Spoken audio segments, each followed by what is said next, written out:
Chapter number 8 हम लोग कर रहे थे। आज उसमें नया टॉपिक पढ़ेंगे, गुणोत्तर श्रेणी या ज्योमेट्रिक प्रोग्रेशन। इसको शॉर्ट में बेटा जीपी भी कहते हैं। जीपी मतलब ज्योमेट्रिक प्रोग्रेशन। होता क्या है कि ऐसी कोई श्रेणी जिसमें किसी पद और उसके पूर्ववर्ती पद का अनुपात हमेशा समान रहे, गुणोत्तर श्रेणी कहलाती है। अब जैसे तुमने इससे मिलती जुलती सीरीज एक तुमने क्लास 10th में पढ़ी थी, उसमें आपने ये पढ़ा था कि 2, 2, 4, 2, 6, 2, 8, 2, 10, 2, 12 ये श्रेणी आप पढ़ चुके हो। उसमें आपने पढ़ा था कि वो श्रेणी जिसमें किसी पद और उसके पूर्ववर्ती पद का अंतर सदैव समान हो। कम शब्दों में कहे तो अंतर समान तो समांतर श्रेणी। आप 10th क्लास में पढ़ चुके हो कि 12 में 10 गया 2, 10 में 8 गया 2, 8 में 6 गया 2, 6 में 4 गया 2, 4 में 2 गया 2। अंतर समान होता है तो श्रेणी को कहते थे समांतर श्रेणी, और ये आप 10th क्लास में पढ़ चुके हो। और यहाँ क्या समान होने की बात की जा रही है? यहाँ हम कह रहे हैं कि अनुपात समान हो। ये वर्ड मेन है। एक लाइन बोले जिसमें अनुपात समान हो। समांतर श्रेणी में क्या समान होता है? अंतर समान होता है। गुणोत्तर श्रेणी में क्या समान होता है? अनुपात समान होता है। तो कैसे अनुपात समान होगा? जैसे उसमें जोड़ते चलते थे, इसमें कोई पद लिख लीजिए, किसी नंबर से गुणा कर दीजिए। गुणोत्तर श्रेणी बनाने के लिए दो चीज़ों की जरूरत होगी। पहला पद और किससे गुणा करना चाहते हो या भाग करना चाहते हो। तो जैसे मान लो 2 है, इसमें 2 से ही गुणा लगाते हैं। 2 दूना 4, 4 दूना 8, 8 दूना 16, 16 दूना 32 एंड सो ऑन। अब जरा समझिएगा कि ये एक ऐसी श्रेणी है जिसमें किसी पद और उसके पूर्ववर्ती पद का अनुपात हमेशा समान है। जैसे 32/16 करेंगे तो 16 दूनी 32, कितना आया? 2। 16/8 करेंगे तो 8 दूनी 16, 8/4 करेंगे तो 4 दूना 8, 4/2 करेंगे तो 2। तो आप देख रहे हो, ये एक ऐसी श्रेणी है जिसमें किसी पद और उसके पहले वाले पद यानी पूर्ववर्ती पद का अनुपात हमेशा कैसा है? समान है। तो ऐसी श्रेणी क्या कहलाती है? गुणोत्तर श्रेणी कहलाती है। एक दो एग्जाम्पल और लेंगे। तो गुणोत्तर श्रेणी बनाने के लिए हमें किसकी जरूरत होती है? एक तो कोई भी पद लिख लो, पहला पद लिख लो और किसी नंबर से गुणा शुरू कर दो। जैसे मान लो आपने यहाँ पे लिख लिया 4, अब इसमें गुणा शुरू कर दो। 5 से गुणा लगा दो। 4 पंचे 20, 20 पंचे 100, 100 पंचे 500। ये क्या है? जीपी है। किसी पद और उसके पूर्ववर्ती पद का अनुपात समान होगा। 500/100 करोगे 5 आएगा, 100/20 करोगे तो भी 5 आएगा, 20/4 करोगे तो भी 5 आएगा। तो ऐसी श्रेणी जिसमें किसी पद और उसके पहले वाले पद का अनुपात हमेशा समान हो क्या कहलाती है? गुणोत्तर श्रेणी कहलाती है। और एक बात समझ लेते हैं, जैसे कोई और टर्म लिख लेते हैं 3। तो गुणोत्तर श्रेणी बनाने के लिए ये भी याद रखो, दो चीज़ों की जरूरत रहेगी। एक तो पहला पद, दूसरा जिससे गुणा करनी है। 3 है, इसमें 1/2 से भी गुणा कर सकते हैं। 1/2 से गुणा करो तो 3/2 हो गया। फिर 1/2 से करो तो 1/2 से करोगे 2 दूना 4, 3/4। फिर 1/2 से करो, 1/2 से करोगे तो 4 दूना 8, 3/8। तो ये गुणोत्तर श्रेणी हो गई। तो 2 से भी मल्टीप्लाई कर सकते हैं और 1/2 से भी मल्टीप्लाई कर सकते हैं। अब आगे बढ़ते हैं। अगली बात क्या लिखी? पदों के बीच का निश्चित अनुपात क्या कहलाता है? सार्वानुपात कहलाता है, कॉमन रेशियो। वहां पे 10th में अंतर कहलाता था, कॉमन डिफरेंस, और उसे लिखते थे हम लोग डी से, क्योंकि डिफरेंस होता था। यहाँ चूंकि रेशियो है इसलिए आर से लिखेंगे। आर निकालने का फॉर्मूला है कोई पद बटे उससे पहले वाला पद। हमेशा ध्यान रखो, जैसे इस सीरीज का आर निकालना है तो किसी पद को उसके पहले वाले पद से भाग कर देना है। वहाँ पे 10th क्लास में कैसे निकालते थे? डी, किसी पद में पहले वाले पद को घटा देते थे। जनरली हम लोग दूसरे से पहला घटाते थे। यहाँ याद कर लो आर कैसे निकला करेगा? दूसरे को पहले से भाग करके। जैसे सीरीज का आर चाहिए तो दूसरे को पहले से भाग कर दो, 4/2 यानी 2। इसका आर कैसे निकलेगा? दूसरा बटे पहला यानी 20/4, 4 पंचे 20 यानी 5। इसका आर कैसे निकलेगा? दूसरा बटे पहला यानी 3/2/3, 3 कट गया, कितना आया? 1/2।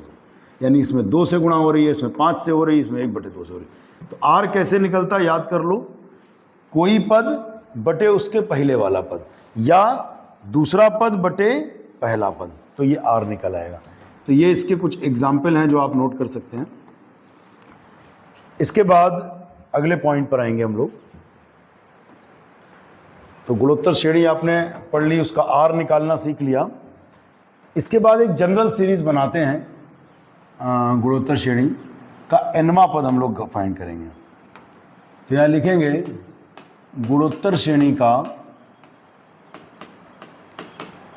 प्रारंभ से nवां पद, गुणोत्तर श्रेणी का प्रारंभ से nवां पद। तो जीपी का शुरुआत से nवां पद, जैसे समांतर श्रेणी में भी आपने nवां पद पढ़ा था, प्रारंभ से nवां पद आपने एपी में पढ़ा था a + n-1d। समांतर श्रेणी जो बच्चे 10th में पढ़े होंगे जानते होंगे ये होता था। तो जीपी का क्या होगा? तो वैसे तो डायरेक्ट भी फार्मूला लिखा सकते हैं, लेकिन फार्मूले का प्रूफ भी समझिए कि फार्मूला आया कैसे। तो सबसे पहला काम हम क्या करने वाले हैं, हम ये मान लेंगे कि माना जीपी का पहला पद a है और सार्वनुपात मान लिया क्या है, r है। तो श्रेणी क्या होगी समझिए जरा। तो श्रेणी निम्नलिखित होगी। सबसे पहला पद क्या लिख लेंगे, a, इसमें r की गुणा करो ar, फिर r की गुणा करो r की गुणा r², फिर r से गुणा करो ar³, फिर r से गुणा करो ar⁴ डैश डैश डैश कहाँ तक, अनंत तक। तो पहला पद लिख लीजिए, इसमें r की गुणा शुरू कर दीजिए, a, ar, ar² ar³ ar⁴ कहाँ तक, अनंत। अच्छा जी, इसमें देखिए जैसे उसमें समांतर श्रेणी में ऐसे बनाते थे a + d a + 2d, मतलब उसमें dd जोड़ते चलते थे।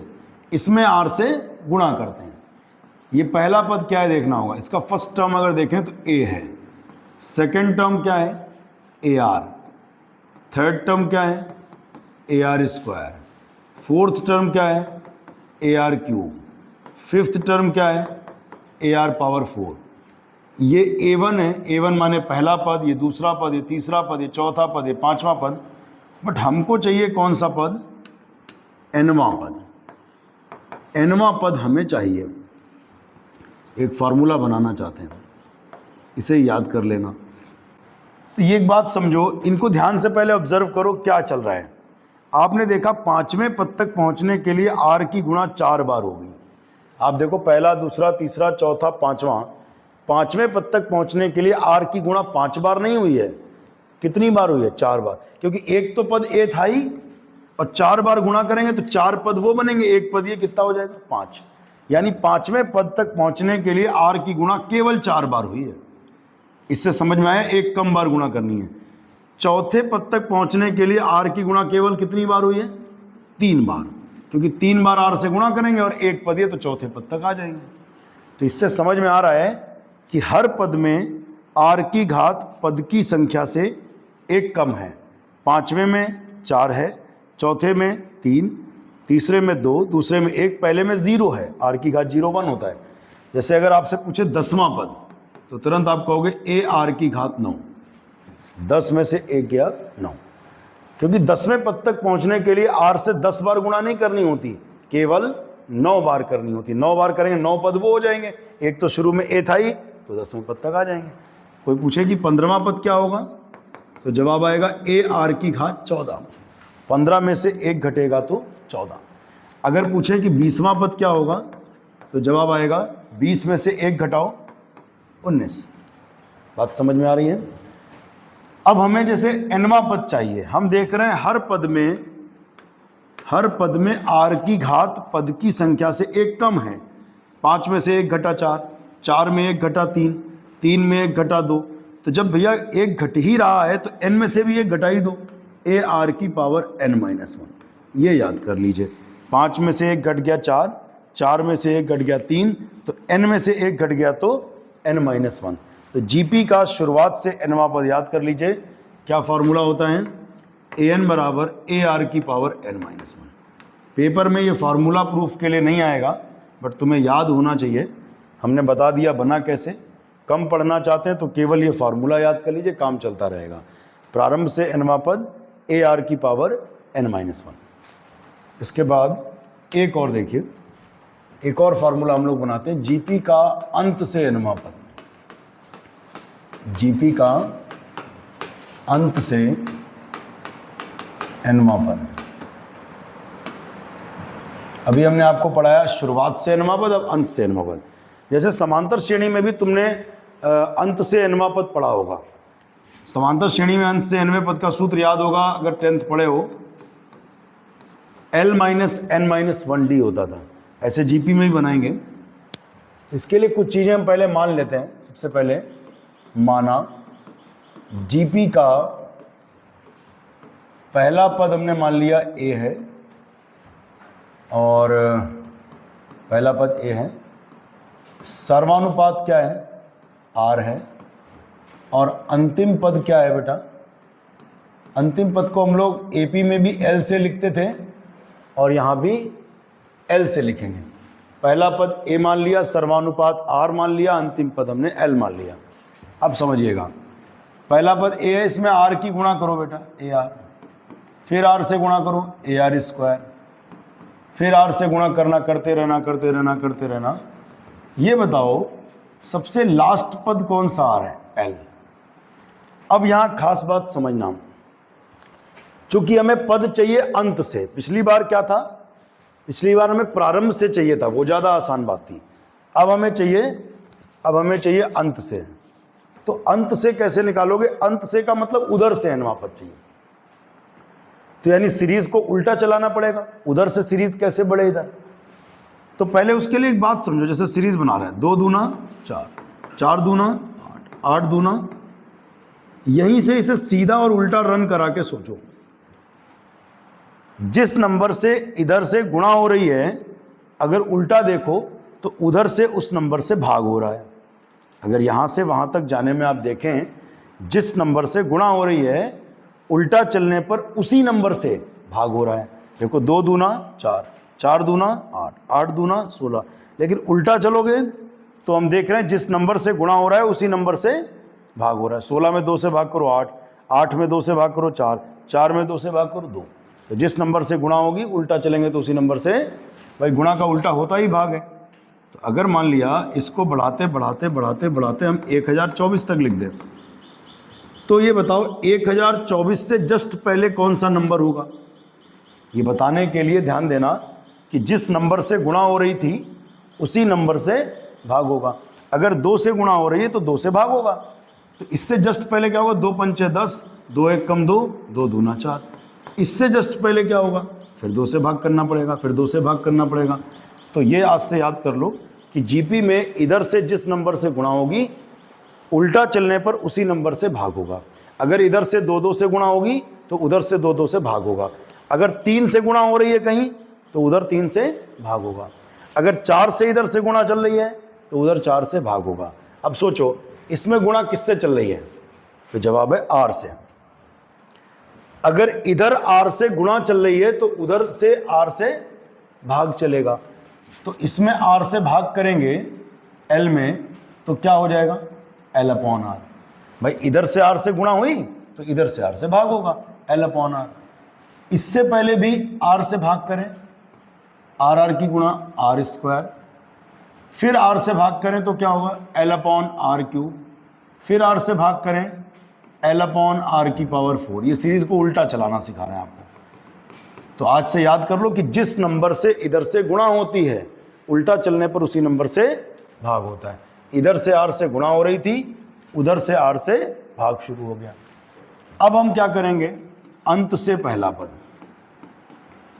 अंत से पहला पद, उधर से पहला पद क्या है L, दूसरा पद क्या है, पहला दूसरा L अपॉन R, तीसरा पद क्या है बताओ, पहला दूसरा, तीसरा क्या है L अपॉन R स्क्वायर, चौथा क्या है, पहला दूसरा तीसरा, चौथा क्या है L upon R cube. But हमें चाहिए कौन सा, हमें चाहिए अंत से nवां पद। अंत से क्या होगा समझना। इन सब में ध्यान से देखो, R की जो घात है वो पद की संख्या से 1 कम है, जैसे वहां भी थी। चौथे पद तक पहुंचने के लिए R से केवल 3 बार भाग करना पड़ता है। चौथे पद तक, अंत से चौथे पद तक जाने के लिए R से कितनी बार भाग करना होता है, 3 बार। तो हर जगह एक कम हो जाए, 4 में से 1 गया 3, 3 में से 1 घट गया 2, 2 में से 1 गया 1। अगर हम आपसे अंत से 10वां पद पूछें तो आप अगर बात पकड़ पाए हो तो आप कह दोगे L/R की पावर 9। 9 बार भाग कर दो सर, एक तो वो था ही, तो अंत से 10वां आ जाएगा। तो 15वें पद तक पहुंचने के लिए L/R की घात कितना होगा? 14। 15 में से 1 घटा दो 14। तो 9वें पद तक पहुंचने के लिए क्या करना होगा? L/R की पावर, इसमें से 1 घटा है, 4 में 1 गया 3, 3 में 1 गया 2, तो n में से 1 गया n-1।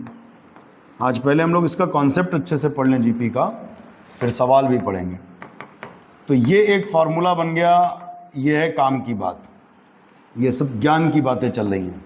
काम की बात बताते तो तुम्हें केवल 2 पॉइंट बताते और काम शुरू हो जाता कि भैया एक सूत्र याद कर लो, ये जीपी का प्रारंभ से nवां पद, तुम रट लेते, काम शुरू हो जाता, सवाल लगने लगते और कह देते अंत से nवां पद ये है। लेकिन ये थोड़ा नॉलेज वाली बात है कि फार्मूला बना कैसे। एक और पॉइंट कर लेते, फिर उसके बाद हम लोग सवालों पर आएंगे।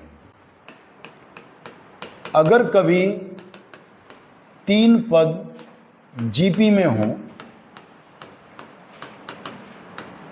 अगर कभी 3 पद जीपी में हो तो रूल होता है, याद कर लो, बीच वाले का स्क्वायर इधर उधर की गुणा के बराबर होता है। ये भी प्रॉपर्टी है, रट लीजिए। अगर 3 पद जीपी में है, क्या बताया? बीच वाले पद का स्क्वायर इधर उधर की गुणा के बराबर। अब आप पूछोगे ये हुआ कैसे? तो पहले ये बताओ जीपी कहते किसको हैं? पहली स्लाइड में चलो और बताओ जीपी किसे कहते हैं? जिसे पदों के बीच का अनुपात समान होता है। आज से कोई पूछे कि एपी क्या है, कम शब्दों में अगर बताना हो तो एपी वो है जिसमें अंतर समान होता है। एपी वो है जिसमें अंतर समान होता है और जीपी वो है जिसमें अनुपात समान होता है। तो जीपी वो है जिसमें अनुपात समान होता है, तो हम लिख सकते हैं कि B/A का मान वही होगा जो C/B का होगा। इस बात को समझो। जैसे 2 दूना 4 दूना 8 दूना 16 जीपी के संगत अनुक्रम लिखा है, तो अगर देखें तो जीपी वो है जिसमें अनुपात समान होता है। हम लिख दें 4/2, हम लिख दें 8/4, हम लिख दें 16/8। देखो तीनों बराबर हैं कि नहीं? 2 दूना 4 दूना 8 दूना। अगर जीपी है तो अनुपात समान होगा ही। जैसे एपी में क्या समान होता था? अंतर समान होता था। जीपी में क्या समान होगा? अनुपात समान होगा। तो ध्यान देना, ये जीपी है, इसका मतलब इसमें अनुपात समान होगा, तो B/A वही होगा जो C/B होगा। अब इसकी क्रॉस मल्टीप्लाई कर दो, BB की गुणा B² बराबर AC। तो प्रॉपर्टी रट लीजिए कि अगर 3 पद जीपी में है तो बीच वाले का स्क्वायर हमेशा इधर उधर की गुणा के बराबर होता है। इस बात को चेक करते हैं पीछे चलकर। जैसे ये 3 पद जीपी में है, अब चेक करो बीच वाले का स्क्वायर करो। 4 का वर्ग कितना? 16। 8 दूनी 16। इसमें देखो 8 का वर्ग 64, 16 चौकू 64। अगर 3 पद जीपी में है तो बीच वाले का स्क्वायर हमेशा इधर उधर की गुणा के बराबर होगा। तो ये पहली एक्सरसाइज का कॉन्सेप्ट आपने पढ़ा। अब सवाल शुरू करेंगे।